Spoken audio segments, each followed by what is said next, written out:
Council తీర్మానం చేయడం జరిగింది. తాయి బజార్కి సంబంధించిన అంశం గురించి మన కాంగ్రెస్ కౌన్సిలర్లు అందరూ ఏకగ్రీవంగా నిర్ణయం తీసుకొని కౌన్సిల్ చేశాము. ఇందుకు 36 మంది కౌన్సిలర్లు కూడా మద్దతు తెలపడం జరిగింది. ప్రజలకు మరియు రైతులకు మేలు జరిగే విధంగా ఈ తాయి బజార్ని మొత్తానికి రద్దు చేయడం జరిగింది. ఏప్రిల్ 1 తీరుకు రైతులు ఎవరు కూడా మార్కెట్లో కానీ ఇక్కడ కానీ తాయి బజార్కి సంబంధించి డబ్బులు ఇవ్వకండి. ధన్యవాదాలు. రైతులు చేసుకునే వాళ్ళకు మన దుకాణాల పోటీ చేసుకునే వాళ్ళకు అందరు కలిసి మా కాంగ్రెస్ ప్రభుత్వం తెలంగాణ రేవంత్ అన్న గారి నాయకత్వంన మేమందరం డిసైడ్ చేసినాం. మా ఆయన 36 మంది ఆమోదించారు. మాకు ఫస్ట్ నుంచి ఈ రైతు తాయి బజారీ ఎవరు కట్టవద్దు మేము తీర్మానించడం జరిగింది. అంటే చేసినాము. మళ్ళీ ఏమైందంటే వాళ్ళు సుఖ తీసుకున్న వాళ్ళు కట్టక చేసిన దానికి ఆ లెక్కలు తీసుకొచ్చి చేద్దాం అనుకున్నాం, కానీ ఇది అందరికీ మిస్గైడ్ అయ్యి ఇప్పుడు నిర్మల్లో జరిగింది కాబట్టి ఆ విధంగా మేము చేస్తామని డిసైడ్ చేసుకున్నాం. దీనికి ఆమోదించడం జరిగింది.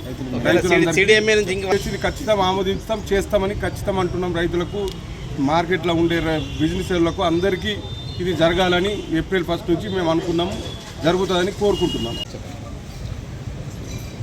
ఈరోజు ఆర్మూర్ మున్సిపాలిటీలో మామిడిపల్లి పెరికిట్ మెర్జ్ కావడానికి మెర్జ్ అయినందుకు ఏదైతే ఇల్లు ట్యాక్స్లు 5% గ్రామ పంచాయతీలో పెరుగుతూ ఉండే, కానీ ఈరోజు మున్సిపల్ అయిన తర్వాత భువనాభ్ ద్వారా ట్యాక్సెస్ బాగా ఎక్కడవడం ప్రజలకు ఇబ్బంది జరుగుతూ ఉన్నది. దాని గురించి కూడా ఈరోజు మీటింగ్లో చర్చ జరిగింది.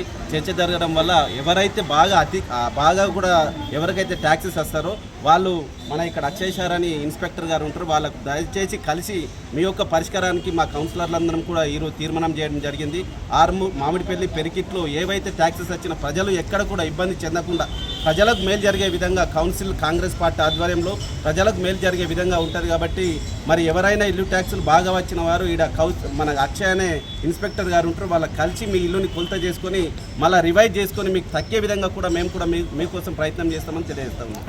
ప్రకారంగా గ్రామ పంచాయతీ జీవో ప్రకారంగా 5% యాడ్ చేయాలా, కానీ అనుకోకుండా 80-90% పెరిగింది. కాబట్టి ప్రజలకు మామిడిపల్లి పెరికిట్ మెర్జ్ అయిన ప్రజలకు ఇబ్బంది జరుగుతూ ఉంది. కాబట్టి మామిడిపల్లి పెరికిట్లో ఎక్కువ పెరిగింది కాబట్టి వాళ్ళందరికీ లబ్ధి జరిగే విధంగా దాని స్కారియర్స్ తక్కువ చేసి ప్రజలకు లాభం జరిగే విధంగా మున్సిపల్ చైర్మన్ గారు, వైస్ చైర్మన్ గారు, కమిషనర్ గారు అందరం కూడా మున్సిపల్ మీటింగ్లో తాయి బజార్ గురించి రద్దు చేయడం దాని నుంచి ఆమోదం చేయగలిగింది.